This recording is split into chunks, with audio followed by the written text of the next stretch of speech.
Egypt, दुनिया की पहली बड़ी सुपर पावर, फिरौन की सिटी।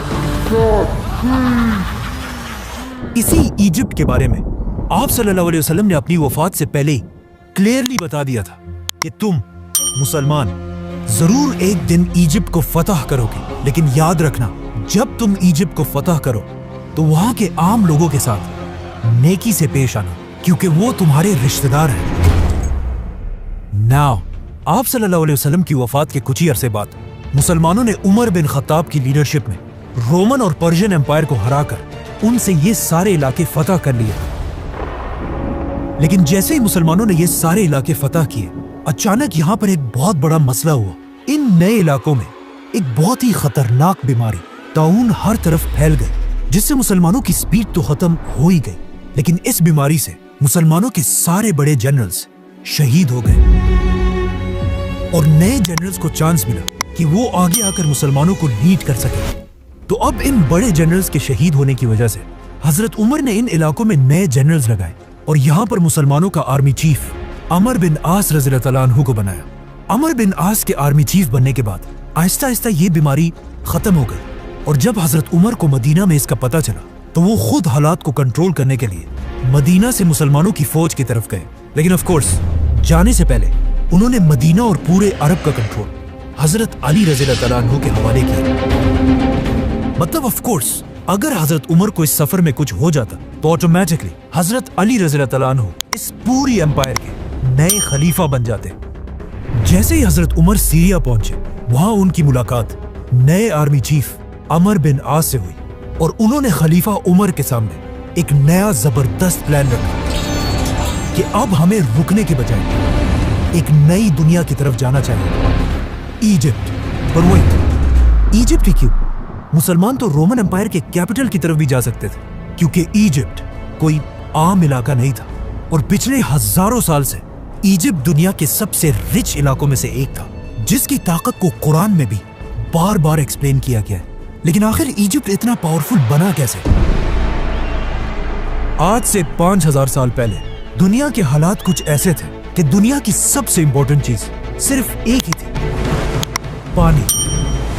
और जिसके पास दुनिया में सबसे ज्यादा पानी होता था वही पूरी दुनिया पर राज करता था। एंड ऑफ कोर्स उस जमाने से लेकर आज तक दुनिया की सबसे बड़ी रिवर इजिप्ट में ही थी, नाइल रिवर। और आहिस्ता आहिस्ता इसी दरिया के पानी की ताकत की वजह से पूरी दुनिया से लोग इजिप्ट में आकर आबाद होने लगे, जिसकी वजह से इजिप्ट दुनिया का सबसे ताकतवर इलाका बना और यहाँ के लोग दुनिया के सबसे रिच लोग बने। जिसके बाद इन्हीं लोगों में से एक आदमी खड़ा हुआ, किंग नार्मर, जिसने पूरे इजिप्ट को यूनाइट करके यहाँ पर दुनिया की सबसे पहली बादशाहत बनाई। बट वेट, ये तो 5000 साल पुरानी कहानियां है, तो आज हमें इस सब का कैसे पता है? इन दो टैबलेट्स को गौर से देखें। आज तक आपने जिंदगी में जितनी भी इजिप्शियन राइटिंग्स देखी हैं, उन सब में दुनिया की सबसे पुरानी इजिप्शियन राइटिंग्स यही दो टैबलेट्स हैं, जिसमें किंग नार्मर को क्लियरली देखा जा सकता है।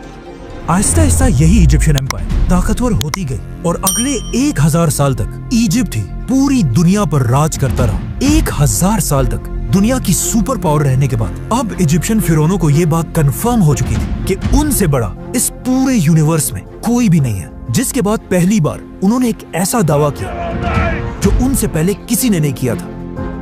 इजिप्ट के फिरौन ने अपने आप को बादशाह नहीं बल्कि खुदा कहा और इन फिरौनों ने इजिप्ट में एक ऐसा रिलीजन बनाया कि फिरौन तो दुनिया में एक खुदा है, लेकिन तुम अवाम सिर्फ और सिर्फ तभी जन्नत जा सकते हो जब तक तुम अपने खुदा फिरौन के गुलाम रहो, ताकि कभी भी इजिप्ट के लोग फिरौन के खिलाफ बगावत ना कर सके। तो अब पूरा इजिप्ट फिरौनों की इबादत करने लगा।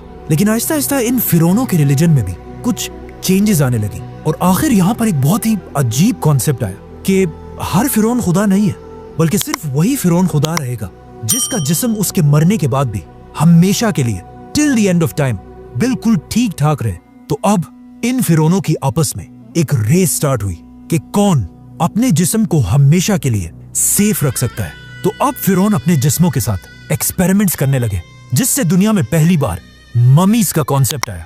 तो अब जैसे ही कोई फिरौन मरता था तो उस जमाने के सर्जन्स सबसे पहले उस फिरौन के जिस्म से सारा खून निकाल देते थे और उसके बाद उस फिरौन की नाक में एक कुंडा, एक हुक डालकर उसके दिमाग को उसके नाक से ही बाहर खींच लेते थे, जिसके बाद उसके जिस्म से सारे ऑर्गन्स, लंग्स, जिगर, गुर्दे सब निकाल लिए जाते थे, लेकिन सिर्फ दिल को बिल्कुल सेफ एक जार में रख दिया जाता था। जिसके बाद इस फिरौन के खाली जिस्म को बहुत ही केयरफुली अगले 40 दिन के लिए पानी में रख दिया जाता था और इस पानी में एक स्पेशल नमक मिक्स किया जाता था।